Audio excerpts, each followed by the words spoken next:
Bande Kobalandi, Adjo Magazine, merci Mingi parce que vous allez belé brancher na kati ya Kolanda Bongo 89.4 Central FM et Zalaka Sengo Mingi ya koyeba que vous allez belé ya Kolanda Magazine Abino Adjo Magazine. Yo pe ce que vous avez besoin de koleka na émission ou ce que vous avez besoin de couper ça ba suggestion ba remarque na yo koki bongo ko komela biso na numéro na biso ezali bongo plus 243 89 74 82 180. Na deuxième partie na biso ya lelo to baki bongo to koyamba monganga ensemble na to ko beta masolo etali santé po ete ceux qui santé ezali malamu te nzoto ekoka kosala eloko moko te. Nazali na invité na ngai à se présenter na balandi na biso. Bonjour docteur. Bonjour. Koki bon ko se présenter na balandi ya Adjo Magazine à poko ya lelo. Merci beaucoup. Je réponds au nom du docteur Kanda Ngeleka Audrey. Je suis médecin généraliste exerçant à l'hôpital général de référence de Kitamba. Adjo magazine où ezali bongo ko la promotion à santé, promotion à éducation. Magazine nous allons beaucoup accompagner le secteur culturel, pour sensibiliser la population sur le bon comportement, la conservation des mers. Merci pour l'intérêt où vous allez dans le Katina magazine. Avant que ne musika, mon docteur Kanda, tolingato ba paludisme zali nini. Pour nous définir paludisme. Paludisme est toujours défini paludisme comme une affection fébrile des régions intertropicales due au plasmodium dans sa forme asexuée. Mais munganga awa okosunga biso po bandeko balandi ba comprendre biso malamu parce que bon ozamunganga okokene mingi te côté scientifique bon bien que néango même quand un peu ko kitana moi c'est pour na kosunga bandeko bazali kolanda biso ba basembola malamu o tozali bongo koloba paludisme ezali bongo nini pour na kokende na mwasi pour surtout ba comprendre donc on définit yango na lingala bo voilà ezali maladie oyo et tout il y a epesaka fièvre voilà il y a kana nzela ya fièvre epesaka signe ya fièvre la région oyo ezali na climat tropical ndeti climat na biso ya mboka na biso tozalaka na mbula tozalaka na période ya elanga ok ezalaka na continent na biso te oyo ya Afrique ezalaka pe na Asie pe na Amérique du Sud. Malaria paludisme selon OMS ezali bongo maladie ezali ko causer aux alentours il y a 1 million de victimes par an dans le monde. Environ 40% de la population mondiale est exposée bongo na maladie et puis 500 millions de cas cliniques où ils allaient observer chaque année. Et 90% des cas de paludisme dans la zone tropicale d'Afrique n'est pas assemboli malam. Bandeko malaria tuzali kolala na yango kolamuka na yango. Na bandi thématique ya lelo ekosunga bandeko ebele basembola ndenge nini ya kokima et puis ata akoi na maladie wana ayeba nini ya koki kosala pona kobima na kati ya difficulté wana. Na kozonga susu pa na o docteur Kanda opesa biso ba type ni toza nango ya palu. Merci beaucoup. Tozali na deux types ya paludisme. Tozali na paludisme simple, tozali na paludisme grave. Paludisme simple ezali nini ndenge ni doyi ko comprendre yango to ko découvrir yango ke o ezali paludisme simple ou ezali paludisme grave. Paludisme simple toyeba yango na boye. Paludisme simple esalaka d'abord fièvre qui accompagnera toujours paludisme à température plus ou moins à 38 degrés Celsius et tozali pe na ba mutu pasi souvent tozalaka na mutu pasi tozalaka pe na ba courbature oyo tobengi nzoto kokangama kingo ezokangama baarticulation ezali kokangama wana toretrouvaka yango na paludisme simple mpe etiaka pronostic vital en jeté. Paludisme grave ezali na bacritère oyo ya paludisme grave mpona kolobela paludisme grave. Parmi les critères de paludisme grave, tu retrouves fièvre sous la carte, mais la température plus élevée. Na 39 degrés, tilicolo, parfois na 41. maladie a représenté au Tobengi au Batbamona Mingi Kokangama, au Tobengi na français ko convulsé.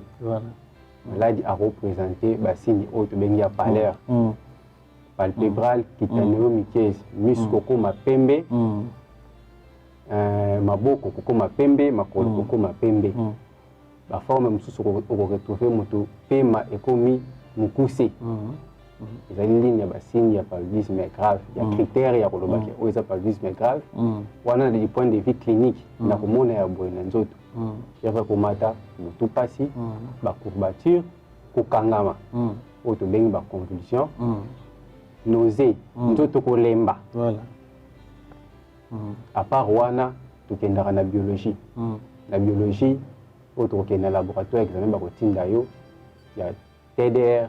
Il y a tout de pas ya munganga il y a ko biso et ba de et biso nani to ya ba trofo to benga ba trofo mingi couramment ba lobaka na cité ba 1 plus 2 plus 3 plus ko mona yango ezali ya komata au-delà ya 2 plus voilà ezali ligne ya ba niveau ya biologie ni ligne ya ba signe o ya gravité makila ko kita inférieur il y a valeur où ils allaient normal.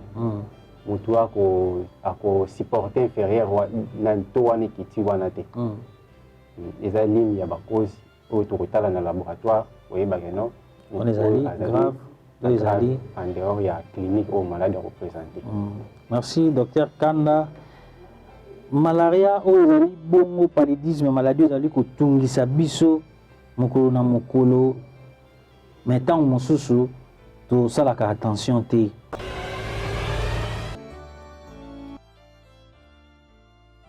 Salut, je suis Jonathan Billard et je vous recommande encore et encore pour tous vos événements Djoua Magazine. Le professionnalisme dans la simplicité. Jonathan Billard, j'assume et je vous recommande de vivre Djoua Magazine. Tout ça, bongo, pour ça, l'attention, mingi na maladie, oh, ils allaient sonner makasi, oh, cancer, oh, ce qui nini, oh, insuffisance rénale, oh, nani. Or, malaria, ils allaient les lots, parce que kisi, ceux qui ont vendu après une semaine, ok, comme on a munganga, bakotala oli susu ba moni malaria ils allaient kaka. Or, kozanga kotia eliki anto kotia attention mingi na malaria, tous allez kobosa na ki malaria, to paludisme, ils allaient responsables, il y a des centaines de milliers de décès chaque année. Ou essentiellement peu bana et puis en particulier en Afrique bato bazali kokufa katango nyonso na maladie oyo ezali bongo infectieux causé na parasite ndenge munganga asembolaki malamu awa munganga ngana ko avant to pusana o meka ko talisa na bandeko baza kolanda biso différence ezali entre malaria na paludisme. Tout cas, mutumsa koloba o nazana malaria, mususa koloba pali. Nalingi o semolana no lelo bande ko bazali kolanda biso. Eza pali malaria eza nini? Eza nini? En soi, paludisme différence aux zali koloba entre malaria na paludisme. Voilà. En soi, malaria et ça paludisme. Et ça juste la ligne de forme et à gravité. Ligne de forme et à plutôt.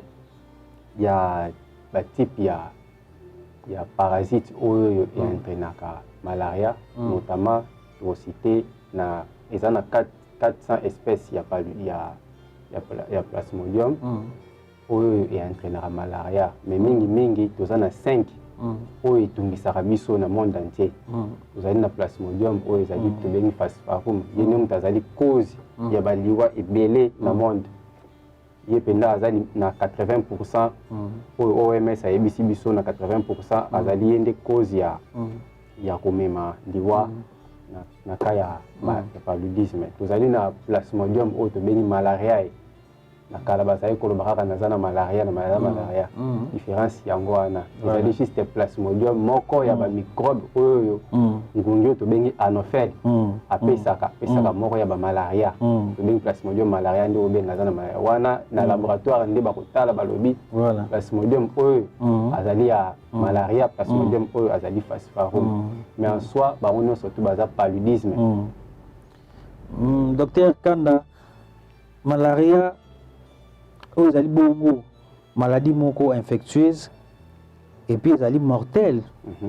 Malaria oyo lelo tozali ko négliger ezali ko boma bato tango nyonso nakolunga na yeba monganga malaria oyo transmission nango ezali ko sala ndenge nini pa ya moto azali ko zwa malaria ndenge nini na nzela ya nini azali ko zwa yango ndenge nini to pe ba cause na yango. Malaria ezali kozwama na nzela ya pikir to koswa na lingala na ngungi oyo tobengi anopheles moustique ya mwasi ine mutu apesaka malaria wana apesaka paludisme aswa paludisme wana na kuswa na mingi aswaka oyo babengi na France balobi na français na crépuscule na l'autre na tongo mingi na tongo pe na pokwa yende mutu apesaka atambusaka microbe wana aye appliquer nango mutu a transmettre yango na nzela ya makila. Donc ngungi nde azali ko transmettre malaria na nzela ya pikir ngungi ba bengi anopheles. Donc soki na landi o malamu elakisi ke ngai soki ngungi azwinga soki nazalaki déjà malaria soki ngungi wana atiki ngai ake kotuba ndeko mosusu ndeko wana epazwi malaria. Alors on a bandi ezali malade oyo il faut tout négliger parce que ezali koboma bongo biso mokolo na mokolo.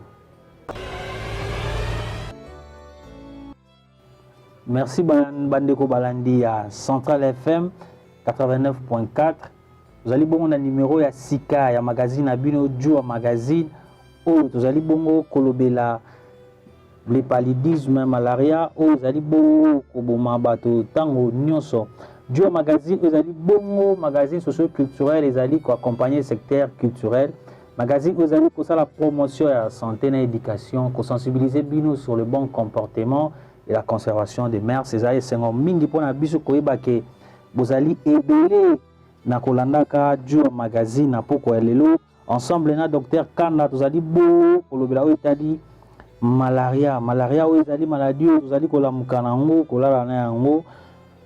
Docteur Kanda nakolinga opesa biso ba symptômes ya maladie oyo ndenge nini moto akoki koyeba ke azali bongo na maladie oyo tobengi malaria. Soki okoki kopesa biso ba symptômes mpona kosunga bandeko oyo bazali bongo kolanda biso na ngonga oyo. Ndenge tolobaki yango déjà ni ebandeli boye ba symptômes oyo ezali komema biso na kokanisa ke moto oyo songo paka azali na malaria ezali ya liboso fièvre, température ya nzoto komata, et s'accompagnera souvent na mutu pasi, et s'accompagnera souvent na nzoto malili tobengi ba frisson, et s'accompagnera souvent na ba forme na yango ya makasi na kokitisa makila. Mutu azali mwindu me amoni mwindu wani komeli ya pembe azali pembe akomi penza pembe nzoto kolemba glycémie pe kokita pema ekokoma ye mupuse akobanda kopema ebele motema pe ekobanda kobeta mbangu wana eza plus na baforme ya gravité mais plus oyo wana monganga nde mutu akodetermine yango yo mutu oyo yebi makambo wana te yo oza devant fièvre non surtout devant mutu pasi muscle pasi articulation ya nzoto kokangama kilo kokangama yebaka déjà lokwa tozali na pays oyo eza endémique oyo OMS abengi endémique la région tropicale oyo paludisme ezali kovivre.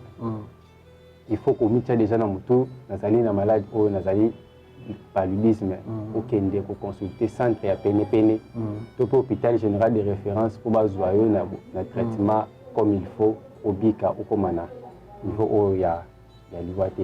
Mais docteur Kanda na okata wa muke ba symptômes otangeli biso ezali bon kokokana pe na ba symptômes ya ba maladie mosusu ozomona mutu akozala mosusu aza na maladie songolo to pakala mais azosala pe fièvre malaria azosala fièvre azwi grippe azosala fièvre azwi nini azosala fièvre siko différence ya ba fièvre yango est ce que ekozala ndenge nini mpo mutu ayebaka fièvre oyo ya ngai ezali malaria to il faut akende kaka nanu komona munganga parce que ba symptômes ezokokana ndenge nalobi kaka munganga nde mutu akodéterminer par rapport à examen clinique na yo na examen oyo akotinda na laboratoire mpona koconfirmer absolument ezali malaria po eza na bamaladi ebele epesaka convulsion ndeti mutu oyo azosala méningite aconvulsaka akangamaka ndeti mutu oyo asali hypoglycémie mpe akangamaka mais awa na bandi bandeko balandi basimbi malamu oyo munganga alobi ke basymptôme atako ekokani na basymptôme ya maladie mosusu mais il faut kokende komona nano munganga nde na ndako te komela kisi yo moko te mpo munganga nde mutu ayebi azali na deva ya malaria nini ezali simple nde tolobaki na ebandeli to ezali grave ye nde mutu akoyeba kisi nini ngai nakopesa na ka ya gravité na kisi nini nakopesa na ka ya simplicité yo kovanda komela kisi na ndenge na yo moko peut-être kisi wana ezali mpo kaka na forme ya gravité ozali komidebisa nzoto ekokóma na niveau mosusu okobela forme ya gravité bautilize kisi wana échoué donc okomi komitia yo moko na risque ya kokende na liwa mais monganga nini esengeli kosala sikoyo comme prévention comment se prévenir na paludisme pour kokima yango ndenge nini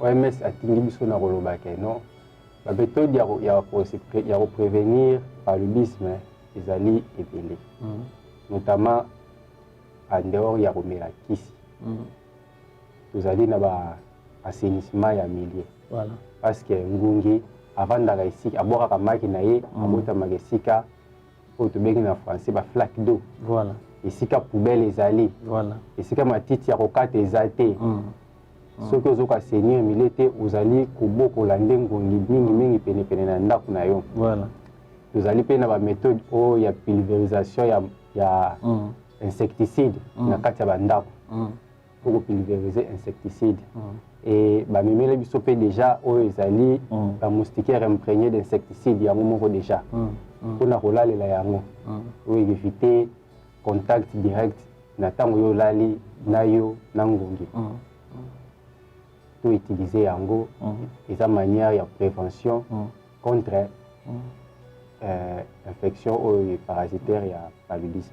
Mais on est là qui comment se prévenir na pali mais monganga tozali beaucoup remarquer que lelo beaucoup pesa mutu bakisi pour abika na bokono oyo mais une semaine après ce ka ki sous malaise zongi bakomona malaria ta mo implice moko boye bakomona na ebite zo expliquer mon ndenge ni eza parmi ba négligence ou ba doit ça la côté prévention to eza ni notamment yango pesa na kati wana toza exposé na nani moustique oyo azali anophèle toza na mboka oyo omata okita aza zinga na biso soki yo onéglige ko assainir nani lopango na yo quartier na yo avenue na yo onéglige ko pulvériser ndako na yo na na insecticide onéglige ko utiliser moustiquaire mpona kolalela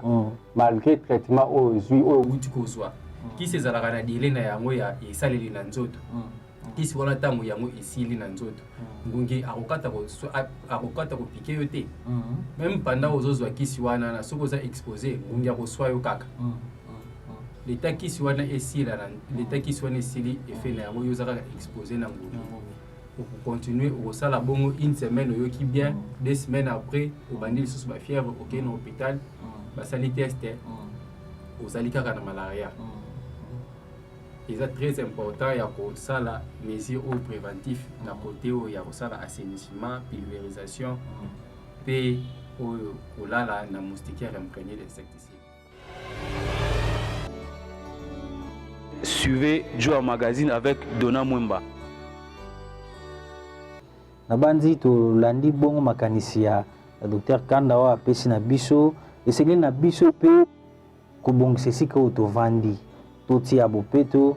Merci na mokonzi ya ville ya Kinshasa mpona likanisi malamu oyo akini bopeto na bandi congolais nyonso il faut s'approprier na likanisi oyo parce que ezali ya ville te mais ezali ya biso parce que place bosoto ezali biso na nde tokozwa bokono yango esengeli totia bopeto bamai evandavanda te kata matiti mpona kokima bokono oyo. Alors docteur ezalaki esengo mingi mpona biso kozwa na mokolo ya lelo na kosepela opesa biso conclusion na yo nini ekoki kozala comme danger en cas ya négligence ya maladie et puis au conclure au chité. Merci beaucoup pour l'intervention. Devant biso nyonso tuna cité ndenge tozali kolanda du ya magazine na radio centrale pour retenir eloko oyo devant fièvre devant ba symptômes oyo nyonso tu towuti kotanga awa ya paludisme il faut kokende mbangu devant munganga na hôpital et non yo moko omimelela isi na ndenge na yo moko. Munganga akodiagnostiquer yango akoyebisa yo tozali na forme ya simple tozali na forme oyo eza ya gravité. Traitement na yango eza différent.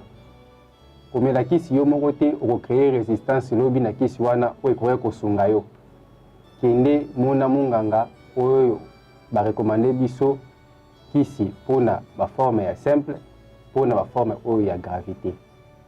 Mutu peu importe signe oyo ye apesi na nzoto na ye ya malade akangama te asala fièvre mutu pasi malele na nzoto kolemba pema mukuse mona munganga na hôpital lombango ezala mwasi ya zemi ezala mwana ya muke ezala yo mukolo mona munganga mbangu asala examen atipesa yo kisi po ozwa traitement na yo malamu obika. Merci docteur Kanda ezalaki esengo mingi mpona biso jua magazine kozwa na plateau na biso lelo na bandi thématique oyo ezali mulai me ngonga nde ezali moke tokocontinue nango na banimero oyo kozonga ezalaki bongo babino ndeko dona mwemba na présentation. Merci botikala bongo kolanda 89.4 Central FM jua magazine na bino ezali kosensibiliser bino sur le bon comportement sur la conservation des mers c'est ezali kosala bongo accompagnement et secteur culturel et promotion et éducation na santé. Pour nous contacter biso ou bien biso bongo na plus 243 89 74 82 180 botikala malamu.